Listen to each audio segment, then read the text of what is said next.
Todos os anos, dezenas de milhares de pessoas desaparecem nos Estados Unidos. A maioria é encontrada viva dentro de uma semana. Mas há casos em que as buscas se transformam num pesadelo de muitos anos para a família. Especialmente quando uma pessoa desaparece em plena luz do dia, a caminho de uma reunião importante, deixando para trás apenas um carro abandonado e centenas de perguntas sem resposta. A 18 de abril de 1972, numa pequena cidade chamada Sturtevant, Wisconsin, nasceu uma menina chamada Barrett Beck. A população da cidade mal chegava aos 7.000 habitantes. O mesmo tipo de povoado americano onde todos se conhecem, onde a rua principal consiste em 3 lojas, uma igreja e um restaurante, onde os crimes são raros e os assassinatos simplesmente não acontecem. Além de Barrett, um irmão mais novo, Ben, crescia na família. A diferença de idade era pequena. Uma família americana comum de classe média. As pessoas ao seu redor descreviam a menina como uma personalidade brilhante e talentosa. Desde cedo, ela se interessou pela música. Não apenas ouvia, tocava. Ao atingir a maioridade, esse interesse apenas se fortaleceu. Barrett sonhava em ligar a sua vida à arte, não como um hobby, a sério. No ensino médio, ela desenvolveu ativamente suas habilidades musicais. Tocava violino, repertório clássico, partes complexas, piano, jazz e blues, além de outros instrumentos. Cantava lindamente. A voz era limpa, forte.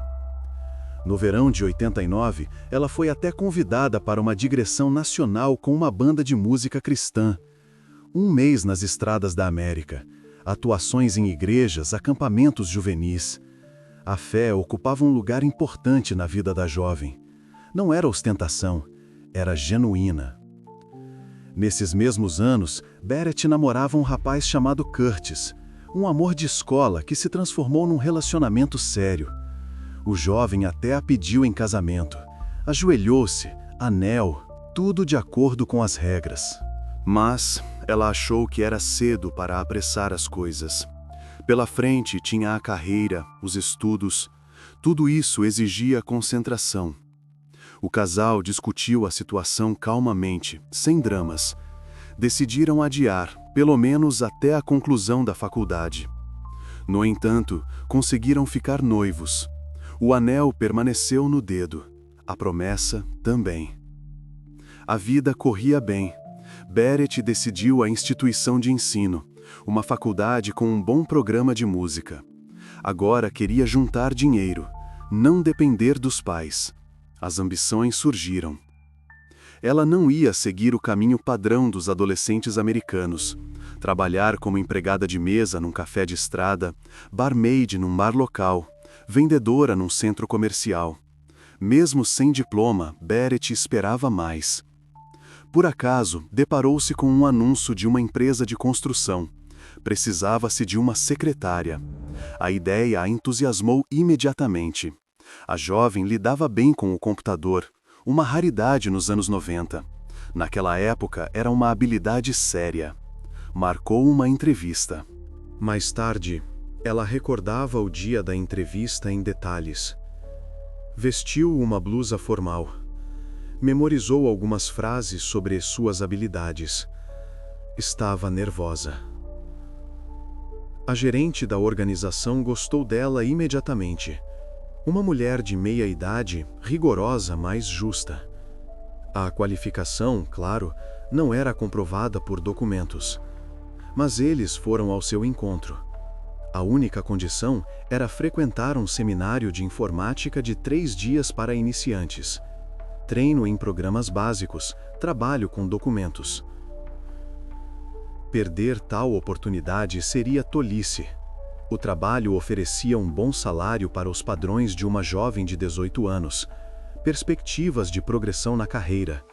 Barrett aceitou sem hesitação. O seminário acontecia a cerca de 150 quilômetros de casa, numa cidade maior, Appleton. Para a pequena Sturtevant, era outro universo. Ela pediu aos pais para a acompanharem, Mas ninguém vodia. A mãe estava a recuperar de uma lesão, um acidente de mota de neve, fraturas. O pai cuidava da esposa e trabalhava. Não podia tirar férias. O irmão era demasiado novo, 13 anos. O noivo Curtis também trabalhava. Não podia tirar vários dias de folga seguidos. O chefe não o permitiria. A jovem encarou a situação como um teste. O primeiro passo sério para a vida adulta. A chance de conseguir um emprego numa empresa respeitável e resolver as questões financeiras de uma vez só parecia demasiado valiosa. Decidiu ir sozinha. Antes da viagem, estava muito nervosa. Os pais viram. Para uma jovem de 18 anos, esta era a primeira viagem longa sem acompanhamento de adultos. Preparou-se meticulosamente. A viagem foi marcada para 17 de julho de 90. Fez as malas durante vários dias. Fez uma lista do necessário: caderno, canetas, roupa para 3 dias, cosméticos. Verificou 10 vezes. Preparou o seu carro, uma carrinha de 2 tons de 87, laranja e branco. Um modelo popular na América daquela época, confortável, funcional. Teve de comprar um bagageiro de teto para as coisas. O pai ajudou a instalar. A 17 de julho, Beret levantou-se cedo. O amanhecer estava apenas a começar. A ansiedade era esmagadora. As mãos tremiam enquanto fechava a mala. Verificou tudo na lista mais uma vez. Despediu-se da família. A mãe abraçou-a com força. O pai disse para ter cuidado na estrada. O irmão acenou da janela. Partiu mais cedo, por volta das 7 da manhã. Tinha uma boa margem de tempo. Primeiro passou na casa do namorado. Passaram cerca de 40 minutos juntos. Ele serviu-lhe café numa garrafa térmica. Beijaram-se para se despedir. Desejou-lhe sorte. Depois ela deixou a cidade. A estrada passava pelas áreas rurais do Wisconsin. Campos, quintas, povoados raros. Beret ligou o rádio. Tocavam os sucessos do verão de 90. Ela cantava junto com as músicas. O humor estava elevado. A primeira paragem, a cerca de 100 quilómetros. A cidade de Fond du Lac. Lá estava localizado um grande centro comercial com estacionamento. Ela estacionou à entrada. Entrou em várias lojas. Comprou cosméticos, rímel, batom, pequenos artigos para a viagem, um kit de branqueamento dentário. Queria parecer perfeita no seminário. Deixou o recibo no carro, no banco da frente. A hora da compra, cerca das 11 da manhã. Isso foi registrado pela caixa. Depois, ela voltou para a carrinha, sentou-se ao volante, ligou o motor. E a partir daí, tudo deu errado. Os problemas começaram quando ela não apareceu em Appleton à hora marcada. O seminário deveria começar às 2 da tarde. A primeira a preocupar-se foi a gerente que realizou a entrevista. Ela já tinha notado Beret naquela altura. Lembrou-se dela. Esperava-a no treino. O seminário começou sem ela. 2 horas, 2h15, 2h30. A jovem ainda não tinha chegado. No início, a mulher pensou que ela estava apenas atrasada. Atrasou-se na viagem, engarrafamento, avaria. Telemóveis não existiam na época. Não havia como entrar em contato. A chefe esperou até às 3 horas. Depois, ligou para o número que Beret tinha deixado, o telefone fixo da família Beck. Ela informou que a jovem não tinha chegado, queria saber o motivo. Do outro lado da linha, houve silêncio. Depois, a voz da mãe, confusa, assustada. Os pais não compreendiam. Eles tinham acompanhado a filha de manhã. Desde então, não tinham tido notícias dela. Esperavam uma chamada, quando ela chegasse ao destino. Atribuíam o silêncio a problemas na estrada, ou ao fato de ela já estar no seminário, ocupada. Não suspeitavam de nada de grave. A mãe estava, naquele momento, a recuperar de um acidente de mota de neve. Não podia ir procurá-la sozinha, a perna estava engessada. Mas não ia ficar de braços cruzados. As mãos tremiam enquanto discava o número de Curtis. Entrou em contato com o noivo de Barrett. Descobriu que a jovem já tinha partido de sua casa há muito tempo, por volta das 8 da manhã. Ligou para todas as amigas da filha, uma a uma. Ninguém sabia de nada. Ninguém a tinha visto. O pânico aumentava. O pai tomou a situação nas suas mãos. Pôs a mulher no carro, ela mal se conseguia mover, mas queria ir. Dirigiu em direção a Appleton, pela mesma estrada que Barrett tinha percorrido. Olhava para os lados. E se o carro tivesse avariado em algum lugar na berma? Chegou a Appleton ao fim da tarde. Certificou-se de que a filha realmente não tinha chegado. Nem sequer tinha feito o check-in no quarto de hotel reservado durante todas aquelas horas. A chave permaneceu na recepção. Não havia mais dúvidas. Algo tinha acontecido. Os pais conheciam Barrett como uma pessoa responsável. Ela valorizava esse trabalho. Preparou-se durante semanas. Simplesmente vaguear pela estrada não era do seu feitio. Ela não era assim. A jovem apressava-se para um evento importante. O futuro dependia disso. Os pais começaram as buscas. Contactaram a polícia por volta das 8 da noite. Foram à esquadra de Fond du Lac, a última localização conhecida. Não houve desculpas sobre as obrigatórias 24 horas desde o desaparecimento. O oficial de serviço olhou para os rostos exaustos dos pais. Olhou para a descrição da situação, acenou com a cabeça. A polícia encarou a situação com seriedade desde o início. Várias equipes de busca foram organizadas até a manhã seguinte, vasculharam as bermas das estradas, verificaram motéis de estrada, interrogaram frentistas. Mais tarde, voluntários juntaram-se a eles, moradores locais, amigos da família, colegas de Barrett. A família Beck sofreu muito com o desaparecimento da filha. O pai quase não dormia. A mãe chorava sem parar. Anunciaram imediatamente uma grande recompensa, $75 mil, uma quantia enorme para uma pequena cidade, por qualquer informação valiosa. Acreditavam que isso ajudaria a trazer Barrett de volta viva. Alguém viu alguma coisa. Alguém sabe. Infelizmente, o efeito foi o oposto.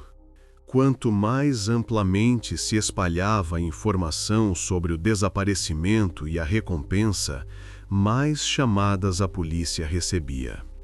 Dezenas. Depois, centenas. Vi uma rapariga num posto de gasolina em Milwaukee. Vi uma parecida em Chicago. A minha vizinha está escondendo alguma coisa. Todas se revelaram falsas. As pessoas enganavam-se ou queriam dinheiro fácil. A verificação de cada direção consumia muito tempo. Os detetives corriam pelo estado, mas não conseguiam avançar. Em 19 de julho, 2 dias após o início da operação, a carrinha Barrett reequipada foi encontrada. De manhã, por volta das 10 horas. O carro foi abandonado perto do mesmo centro comercial onde ela tinha parado em Fond du Lac. Foi encontrado no parque de estacionamento, estacionado corretamente, entre as linhas, como se tivesse sido deixado por algumas horas para compras. Várias testemunhas apareceram imediatamente, pessoas que estacionam regularmente naquele mesmo parque. Afirmaram: o carro não estava lá nem a 17, nem a 18 de julho. Com certeza. Eles teriam notado. Brilhante, chamativo. Até as patrulhas que vasculhavam a área e passavam pelo parque de estacionamento várias vezes por dia não notaram nada de suspeito. O mistério foi rapidamente resolvido. A polícia inspecionou o carro. A primeira coisa que chamou a atenção foi o conta-quilômetros. Em vez dos 100 quilômetros esperados que Barrett deveria ter percorrido até Fond du Lac, havia mais de 500 registrados. Alguém tinha andado de carro, por muito tempo. Uma inspeção posterior revelou ainda mais estranhezas. O interior parecia ter sido habitado. Embora a rapariga não fumasse, todos sabiam disso, foram encontrados maços de cigarros vazios lá dentro, muitos invólucros, cinzas de tabaco nos assentos, pontas de cigarro no cinzeiro. No total, cerca de 70 objetos foram recolhidos do interior do carro abandonado. Os peritos forenses trabalharam durante horas, fotografaram cada pormenor, embalaram em sacos com etiquetas. Uma parte significativa não foi reconhecida pela família Beck. Olharam para a disposição das provas, abanaram a cabeça. Estas coisas definitivamente não pertencem à filha. A própria Barrett não estava lá. Nenhuma indicação sobre a direção das buscas também, mas surgiram indícios assustadores sobre o seu destino. No interior, encontraram uma camisa vermelha, aquela mesma em que ela planejava ir ao seminário, de seda, de manga curta. Os familiares reconheceram-na imediatamente. A mãe levou a mão ao coração. Barrett considerava essa peça de roupa um talismã da sorte. Usava-a em todos os eventos importantes. O estado da camisa horrorizou-os. Um grande pedaço foi arrancado dela, um rasgo limpo, de propósito. O pedaço de tecido não foi encontrado nem no carro, nem nas proximidades. Desapareceu. Quando tudo isso foi descoberto, os detetives entreolharam-se. Pessoas experientes. Tinham visto de tudo ao longo dos anos de serviço. Duvidaram que os pais vissem a filha viva, mas ninguém falou em voz alta. Uma análise minuciosa das provas recolhidas começou. O laboratório trabalhava 24 horas por dia, mas não foi possível avançar nas buscas pela rapariga. O destino da desaparecida permanecia desconhecido. O corpo. Era preciso encontrar o corpo. Conseguiram, muito mais tarde. A investigação do desaparecimento estava em pleno andamento. Os detetives trabalhavam sem folgas. Quando a esquadra recebeu uma chamada do laboratório forense do condado vizinho. A voz ao telefone era oficial, seca. 5 semanas após o desaparecimento, 22 de agosto, meio-dia. Um agricultor que vivia perto de Willow Creek notou algo suspeito numa vala junto à autoestrada. Um homem de meia idade, trabalhou na terra toda a vida. Ele conduzia o trator pela beira da estrada, dirigia-se para o campo vizinho. Tentava não atrapalhar os carros que passavam. Por isso, conseguiu distinguir algo estranho na relva alta da vala. A forma era irregular. A cor errada. O cheiro. Mesmo através do cheiro a gasóleo do trator, outro cheiro sobressaía. Adocicado, nauseabundo. O homem parou. Desligou o motor. Saiu do trator lentamente. Aproximou-se. Observou atentamente. Percebeu que era um corpo humano em avançado estado de decomposição. Estava de bruços. Quase não havia roupa. Devido ao calor de agosto, aos insetos e ao sol escaldante, os ossos já começavam a ficar expostos. Os tecidos tinham escurecido. Em alguns lugares tinham cedido. O agricultor, assustado, recuou alguns passos. Tentou não olhar. Sentou-se no trator. As mãos tremiam enquanto ligava o motor. Foi até à casa mais próxima, bateu à porta, pediu um telefone. Chamou a polícia. Quando os oficiais chegaram, 2 patrulheiros e um detetive isolaram a área com fita amarela. Chamaram os peritos forenses, o médico legista. não conseguiram extrair informações particularmente valiosas dos restos mortais no local. Era necessária uma análise laboratorial, especialistas, tempo. O corpo estava tão decomposto que, para determinar a hora da morte, recorreram a entomologistas, especialistas em insetos. Pela atividade das larvas, pelas suas fases de desenvolvimento, calcularam. A vítima desconhecida tinha morrido há mais de um mês, aproximadamente em meados ou finais de julho. Também determinaram a idade, uma rapariga de 17, 20 anos. Altura, cerca de 165 centímetros, constituição média. Isso não permitia identificar o corpo com precisão, mas reduziu a lista.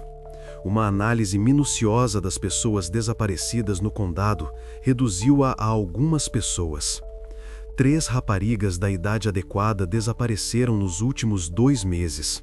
Entre elas, Barrett Beck, de 18 anos. Na vítima, registraram vestígios de estrangulamento no pescoço, e de várias maneiras. Primeiro, a julgar pelos vestígios, foi estrangulada com as mãos. Depois com algo macio, possivelmente um tecido. Depois, novamente com as mãos. Os olhos estavam vendados. A venda estava parcialmente preservada. Não foram encontrados vestígios de ferimentos por arma branca ou de fogo. O médico legista indicou a causa da morte: asfixia, estrangulamento. Um pormenor curioso: a venda nos olhos foi feita de um pedaço de tecido vermelho. O tecido era de seda, familiar. Uma análise posterior confirmou: o tecido é idêntico à camisa danificada encontrada no carro abandonado de Barrett. Isso, juntamente com os registros dentários, a rapariga tinha uma obturação no molar superior, permitiu identificar o corpo com 100% de certeza. Barrett Beck, de 18 anos. Quando isso foi comunicado à esquadra, o caso foi oficialmente requalificado, de desaparecimento para investigação de homicídio. Como não havia roupa nos restos mortais, exceto meias, suspeitou-se de um motivo sexual para o ataque. No entanto, o grau de preservação dos restos mortais não permitiu confirmar ou refutar. Devido ao mau estado do corpo, foi impossível obter fluidos biológicos do agressor. Era tarde demais. Estava demasiado quente em agosto. Os insetos estavam demasiado ativos. Ao examinar a área perto dos restos mortais, encontraram parte dos pertences pessoais de Barrett. A sua mochila, rasgada, suja, várias peças de roupa, mas faltavam joias. A rapariga faltava um anel de ouro, presente do noivo, de noivado, com uma pequena pedra, um relógio de pulso, Timex, barato, mas o seu favorito. Da carrinha, desapareceram um rádio Pioneer e um detetor de radar Cobra. Provavelmente, o assassino levou-os para vender, ou queria confundir a investigação, criar a aparência de um assalto.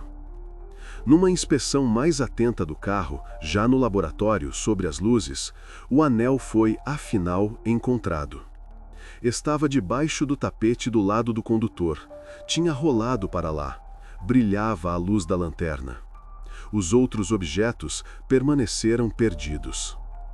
Os investigadores tinham uma descrição detalhada de todos os objetos. Começaram a visitar casas de penhores, em Fond du Lac, nas cidades vizinhas. Mostravam fotografias dos objetos. Perguntavam aos funcionários. Infelizmente, isso não deu resultado. Ninguém se lembrou desses objetos. Ou não foram vendidos, ou foram vendidos noutro lugar, longe, ou simplesmente foram deitados fora. A investigação continuou. Os meses passavam. Grandes dificuldades surgiram devido à área abrangida pelo assassino. Entre o corpo e o carro abandonado havia dezenas de quilômetros, cerca de 60 em linha reta. Mas a enorme quilometragem no conta-quilômetros dizia: era apenas uma pequena parte do percurso. O criminoso andou de carro por muito tempo. Por que estradas? Por quê? Um pormenor notável. O criminoso não deixou vestígios no volante, nem na alavanca de velocidades. Estavam limpos, limpos meticulosamente. Portanto, o agressor quis remover as impressões digitais. Sabia o que estava a fazer. Limpou tudo metodicamente. No entanto, deixou dezenas de outras provas no interior. Pontas de cigarro, invólucros, garrafas de refrigerante. Tudo isso deveria conter amostras de ADN, saliva, suor, células da pele. As tentativas de extrair um perfil não tiveram sucesso. Havia muito poucas fontes, ou as amostras estavam danificadas.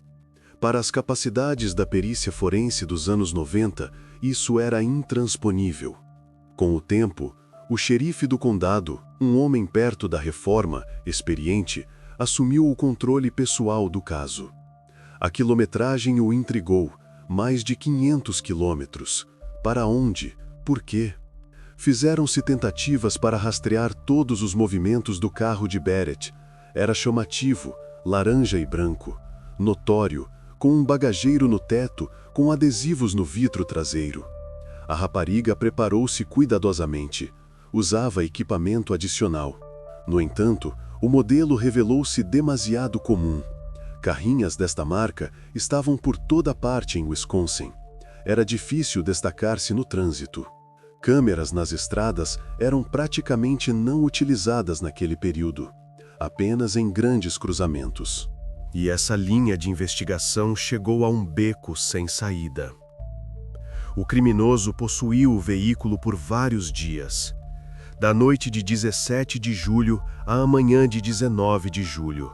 Usou-o ativamente, conduziu, mas conseguiu escapar às patrulhas, às autoridades rodoviárias e às testemunhas ocasionais.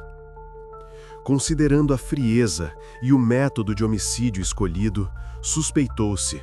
O criminoso poderia conhecer a vítima pessoalmente. Enganou-a para parar, pediu ajuda, fingiu ser um conhecido. O círculo íntimo de Barrett era composto por pessoas respeitáveis. A rapariga correspondia totalmente à definição de uma pessoa inteligente. Nunca teve problemas, nem na escola, nem em casa. Categoricamente contra o crime, nenhum mau hábito, não bebia, não fumava, não experimentava drogas. Mesmo em festas, permanecia sóbria. Como o último a ver Barrett viva foi o seu noivo, ele foi alvo de atenção intensa, mais por desespero do que com base em fatos. Quando Curtis foi interrogado, uma semana após a descoberta do corpo, ele imediatamente declarou sua inocência. A voz tremia. Estava pronto para fazer qualquer coisa para provar isso. Voluntariamente forneceu tudo o que era necessário.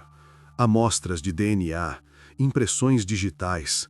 Concordou em fazer um teste de polígrafo. Não pediram, ele mesmo se ofereceu. Ele foi rapidamente retirado da lista. O rapaz tinha um álibi sólido, de ferro. Não saiu da cidade. Depois de se encontrar com Barrett, por volta das 8 da manhã, foi para o trabalho, uma oficina de automóveis nos arredores. Ficou lá até às 6 da tarde. Permaneceu lá nos dias seguintes. Colegas confirmaram, o chefe confirmou. O rapaz claramente não tinha como percorrer 500 quilômetros nos dias do desaparecimento de Barrett. Os detetives o libertaram. O rapaz saiu da delegacia pálido, exausto. Depois disso, os investigadores decidiram focar em homens com antecedentes criminais. Aqueles que residiam em Fond du Lac durante o período do rapto e assassinato. Compilaram uma lista de 23 pessoas.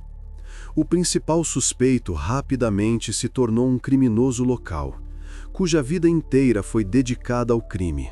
Chamava-se Craig Rowan, 28 anos. Ele imediatamente pareceu um candidato adequado.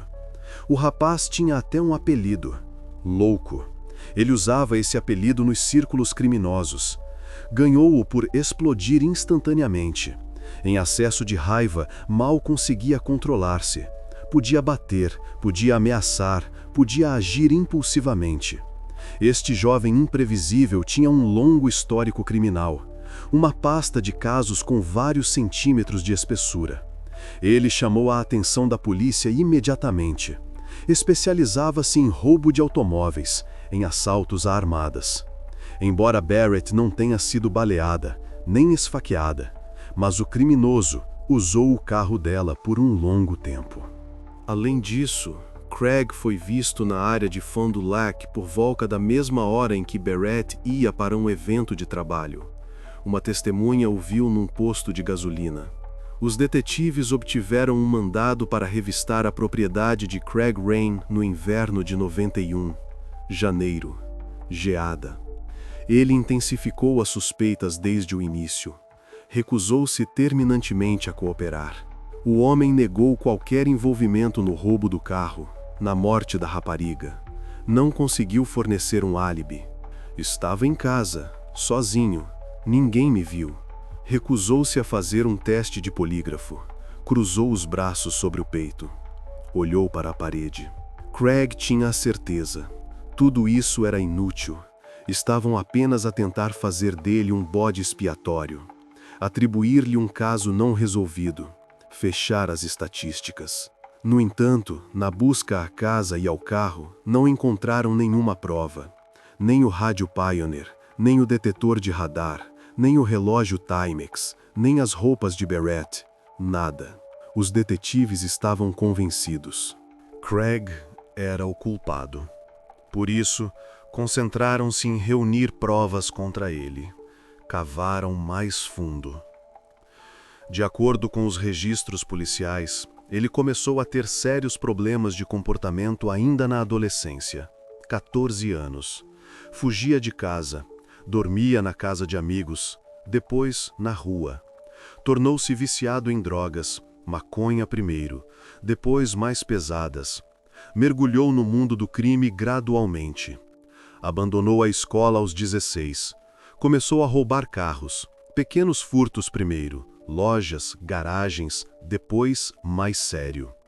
Na maioridade, assaltos foram adicionados a esses crimes, armados, com pistola. Entrava em lojas de conveniência, exigia dinheiro da caixa registradora. Recebia. Agora ele não conseguia safar-se com penas leves. O serviço comunitário terminou. Acabou na prisão pela primeira vez. Cumpriu 1 ano. Saiu, recomeçou os velhos hábitos. Pelos anos 90, ele já tinha um extenso histórico criminal. Várias sentenças, suspensas, reais, mas não conseguia sair da área escolhida. Não tinha outras habilidades. O trabalho legal não o atraía. Gradualmente, isso permitiu-lhe adquirir a reputação de um criminoso profissional, vivendo apenas à custa do crime. Era conhecido em todos os condados. O círculo íntimo de Craig considerava-o capaz de qualquer crime, incluindo assassinato. Diziam sem hesitação: sim, ele é capaz, sem dúvida. Para ser justo, ele nunca foi registrado por atos violentos contra mulheres, nem uma vez.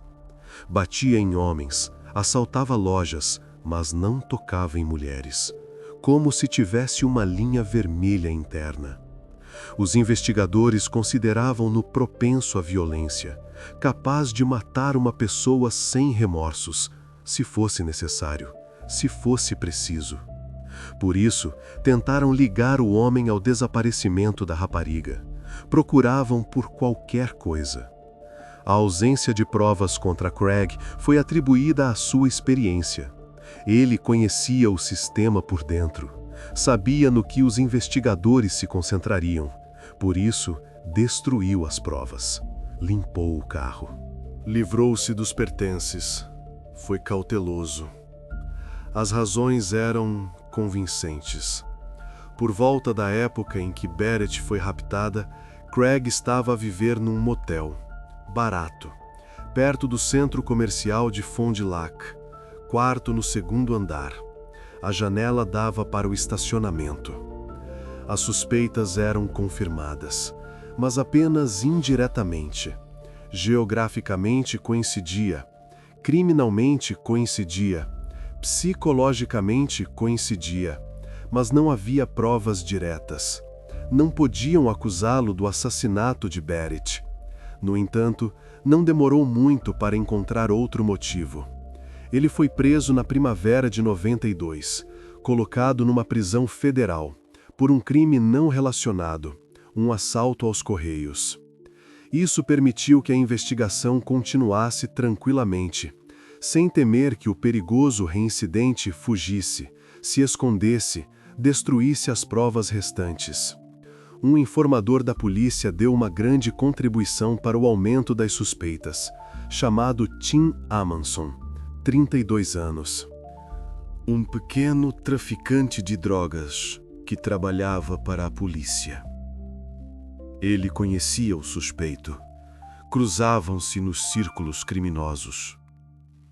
Após a prisão de Craig, Tim contactou os detetives. Declarou: Craig confessou-lhe pessoalmente o assassinato. Chegou a mostrar o corpo de Barrett. Segundo ele, o assassino não sabia o que fazer com ele. Entrou em pânico. O corpo esteve quase um dia dentro da carrinha roubada, no banco de trás, coberto por um cobertor. Só no segundo dia, Craig o levou para longe da cidade, à noite, por estradas desertas. Os detetives agarraram-se a essa pista. Finalmente, alguma coisa.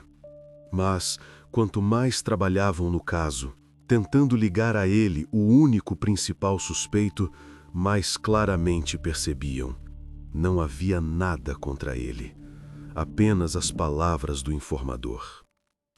Não encontrando provas contra Craig, não o acusaram de crimes relacionados com Barrett. A decisão acabou por ser correta. Mais tarde, 6 meses depois, Tim Amanson retratou-se das suas palavras. Foi ele mesmo à delegacia. Sentou-se em frente ao detetive. Confessou. Inventou a história sobre a confissão e a exibição do corpo. Ele simplesmente conhecia aquele homem cruel. Tinha medo dele. Queria que ele fosse preso a sério e por muito tempo, para que ele não pudesse fazer mal a ninguém, incluindo a ele mesmo. Ao inventar a mentira, o informador baseou-se exclusivamente nos detalhes fornecidos pelos detetives, mais nos noticiários televisivos. As notícias locais passavam essa história por meses. Fizeram até um teste de polígrafo. Amanson passou. O polígrafo confirmou. O informador mentia naquela altura. Agora diz a verdade. Os detetives ficaram furiosos, mas não podiam fazer nada. Então decidiram olhar mais de perto para as provas existentes. Voltaram ao início. Conseguiram descobrir impressões digitais. No total, encontraram 12 vestígios nítidos em objetos do interior do veículo. As verificações confirmaram: não pertenciam a ninguém do círculo próximo de Barrett, nem aos pais, nem ao irmão, nem ao noivo, nem a ela mesma. Infelizmente, a comparação com a base de dados da polícia também não deu resultado. Nenhuma impressão digital coincidiu com ninguém do arquivo. O criminoso ou não tinha antecedentes criminais, ou simplesmente nunca tinha sido apanhado antes. Curiosamente, as impressões digitais também não coincidiram com Craig Hahn. Verificaram especificamente: não eram os seus dedos. No entanto, mesmo quando ele estava atrás das grades por um crime não relacionado, continuaram a vigiá-lo. Os detetives não se apressaram a abandonar a ideia, que foi ele quem matou a rapariga. Talvez usasse luvas, Talvez alguém tenha ajudado. A versão manteve-se à tona por anos. Por longos anos não houve pistas. O caso esfriava. Acabou no arquivo de casos não resolvidos. Voltavam a ele ocasionalmente, quando surgiam novas tecnologias, novos métodos de análise. Só em 2013 é que houve um avivamento, no caso de 23 anos. A rede de jornais USA Today em Wisconsin foi o catalisador. Lançaram uma série de artigos sobre assassinatos não resolvidos no estado. Despertaram o interesse no caso de Barrett. O público ficou agitado.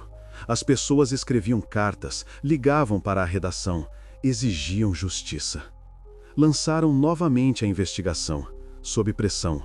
Formaram um grupo para resolver crimes antigos.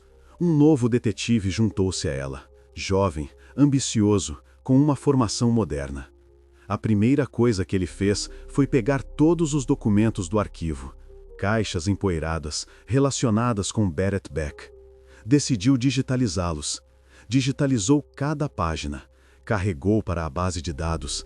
Em paralelo, familiarizava-se com os materiais, lia, memorizava, procurava por algo que tivesse sido ignorado. Em fevereiro de 2014, isso deu frutos. Finalmente ocorreu o tão esperado avanço. Nesse período, um analista do Laboratório Criminal do Estado de Wisconsin estava a reexaminar as provas, no caso da rapariga falecida. Usava novo equipamento, mais sensível. Em 5 objetos, recolhidos da carrinha há 24 anos, encontraram imediatamente 9 impressões digitais anteriormente não identificadas. Parciais, borradas, mas suficientemente nítidas para identificação. Elas estavam num copo do Burger King, num manual de utilizador de um funcionário da empresa onde a rapariga queria trabalhar, num kit de branqueamento dentário, em invólucros de cigarros Marlboro, em invólucros de rebuçados M&M's. Todos os objetos foram enviados para perícia. Comparação dos resultados com as bases de dados existentes, que se expandiram significativamente desde os anos 90. Milhões de registros agora. Havia pouca esperança, mas os resultados chegaram, 3 semanas depois. O analista ligou ao detetive, com a voz excitada. Descobriu-se, todas as 9 impressões pertencem a uma única pessoa, e ele está na base de dados, coincidência 100%. Era um camionista de 61 anos de Kenosha, de nome Dennis Brantner. Pouco antes do desaparecimento da rapariga, cerca de 1 mês antes, ele tinha reparado o forno na casa dos Beck. Tinha ido lá 2 vezes. Podia estar ligado à família, podia ter visto a vítima, podia saber dos seus planos. Para confirmar a suspeita, os detetives examinaram o seu historial criminal. E lá estava.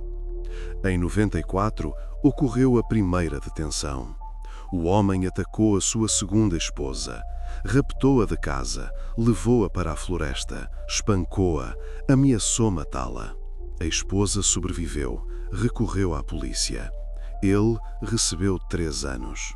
Já a esta altura, muitos tinham notado problemas nele, com o comportamento, com as relações com mulheres. Sempre foi cruel, impulsivo, manipulador, exigia controlo total. Um colega de Dennis, um camionista com quem ele trabalhava em dupla, até tinha ouvido uma história dele, que lhe pareceu muito assustadora. Eles estavam a conduzir pelo Montana, noite, estrada vazia. De repente, Dennis começou a falar. Afirmou que queria raptar uma mulher, violar, matar. Deu detalhes. Como o faria, onde esconderia o corpo. O colega primeiro pensou, estava a brincar. Depois percebeu, não, a sério. Com base nos dados recolhidos, os detetives foram à casa do novo principal suspeito, em Kenosha, fevereiro de 2014. Eles tinham um mandado. Esperavam encontrar vários objetos desaparecidos de Barrett, rádio, detetor de radar, relógio. Pensava-se que o criminoso poderia tê-los levado como troféus, guardá-los por anos. Os criminosos fazem isso às vezes, um lembrete de poder. No entanto, as buscas não permitiram encontrar os objetos desaparecidos da carrinha, nenhum. Isto era facilmente explicável. 24 anos tinham-se passado. Os objetos poderiam simplesmente ter-se perdido, ter sido deitados fora, vendidos, oferecidos. Apreenderam o computador do homem, 3 suportes de informação, álbuns de fotografias, 5, vários discos, para análise. E se houvesse fotos lá? E se houvesse confissões em diários? Depois, no mesmo ano de 2014, uma semana após a busca, ele foi interrogado. O detetive ligou o gravador de voz. Colocou uma pasta com provas sobre a mesa. Desde o início, Dennis afirmou que não sabia quem era Barrett, que era a primeira vez que ouvia esse nome. Não era culpado de nada. Voz segura. Olhava diretamente nos olhos. No entanto, quando o detetive abriu a pasta, mostrou as fotografias das impressões digitais, informou sobre a correspondência, Dennis mudou o seu comportamento, drasticamente. Empalideceu, lambeu os lábios, olhou para o lado, depois disparou. A primeira coisa que lhe veio à cabeça: eu não matei a rapariga. Exatamente assim, sem preâmbulo. Isto indicou uma mentira. Ele, no mínimo, sabia da sua existência, do seu destino, desde o início. Mentiu. Contudo, não conseguiram fazer o principal suspeito confessar. Ele calou-se, pediu um advogado, cruzou os braços, virou-se para o lado. Ele foi libertado após o primeiro interrogatório. 4 horas depois. Provas insuficientes para a detenção. As suspeitas dos investigadores só se fortaleceram, devido ao comportamento estranho, devido às impressões digitais, devido ao passado criminal. Mas agora eram necessárias provas materiais, mais fortes. A 27 de março de 2015, Dennis Brantner foi preso, de manhã cedo, na sua casa, acusado de homicídio em primeiro grau de Barrett Bragg. Algemas, leitura dos direitos, entrada no carro. As próximas audições atraíram a atenção de todo o país. CNN, Fox News, canais locais. 25 anos à espera deste momento. Curiosamente, a própria família Beck estava cética. A mãe deu uma entrevista. Disse: não tinha a certeza.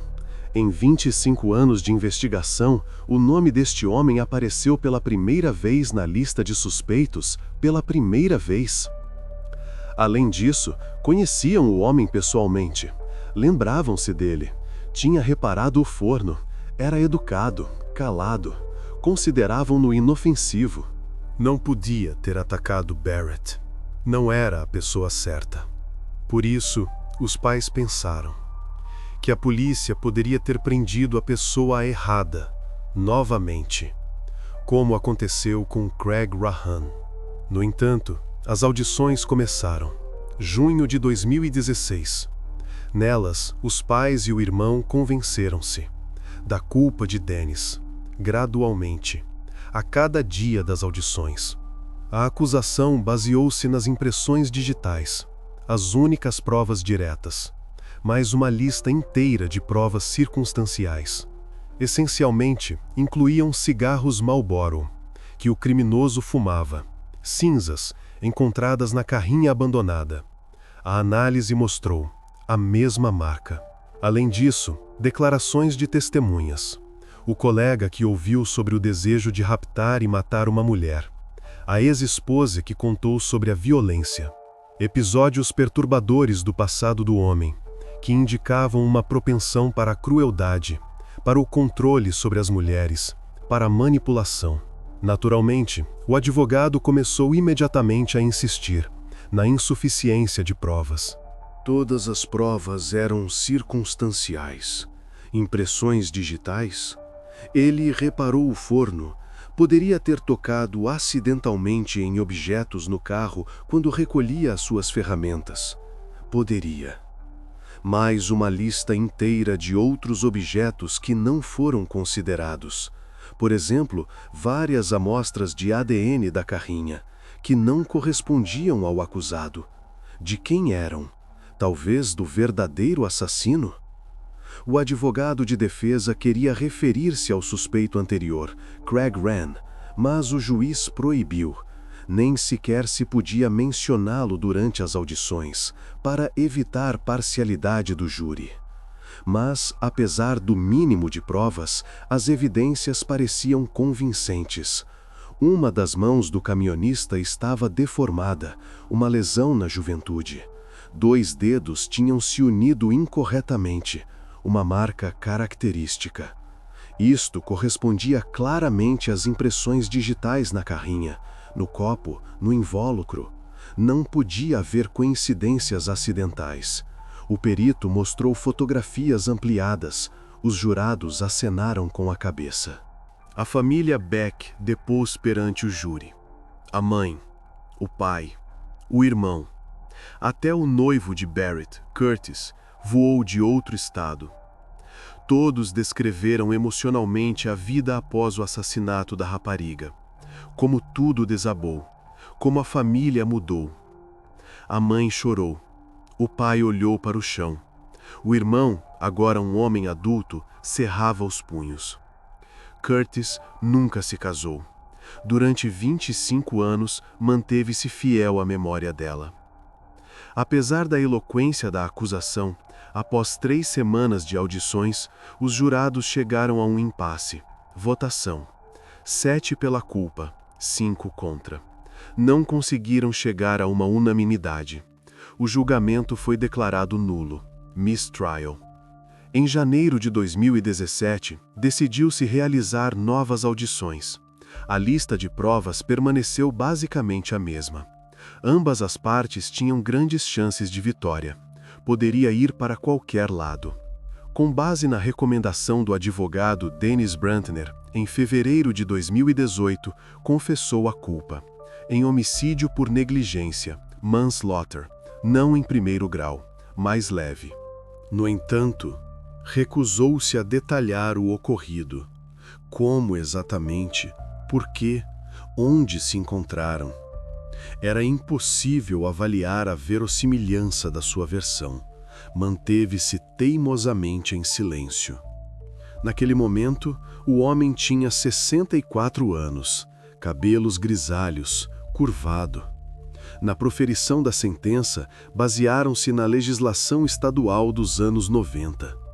De acordo com ela, o assassino poderia receber por este crime não mais de 10 anos de prisão. Máximo. Ele recebeu essa pena máxima, 10 anos, anunciada a 1º de março de 2018. Todos os que se importavam com o destino de Barrett vieram ao tribunal nesse dia. Na sua cor vermelha favorita, camisas vermelhas, vestidos vermelhos, gravatas vermelhas, um mar de vermelho. No momento da sentença, o homem já tinha cumprido 3 anos, à espera das audições. Isso foi levado em conta. Restaram 7. Além disso, ele manteve o direito à liberdade condicional, com bom comportamento. No melhor dos casos, ele sairá em liberdade quando tiver 75 anos. Ano de 2029. Até hoje, 2024, ele ainda está atrás das grades, mas sairá em breve. Após o fim do processo, a família Beck partilhou as suas emoções com os jornalistas. Deram uma conferência de imprensa junto ao tribunal. Eles ficaram insatisfeitos com a decisão, profundamente.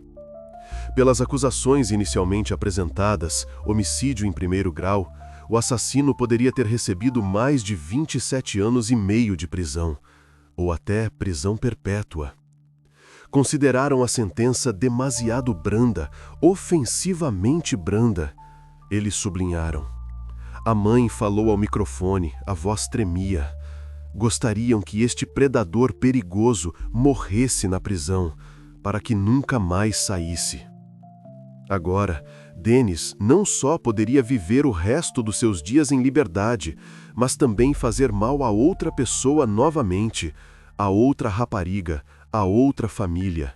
A história poderia repetir-se. O pai acrescentou que a justiça foi feita apenas pela metade. O criminoso foi encontrado, mas a punição, uma chacota. 10 anos pela vida de uma rapariga de 18 anos, pela família destruída, por 25 anos de espera. O irmão Ben, agora com 43 anos, disse a última frase, baixo, mas os microfones captaram.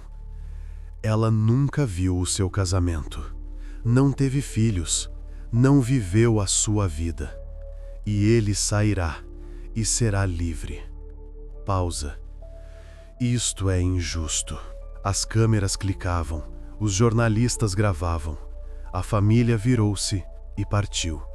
Não houve mais comentários.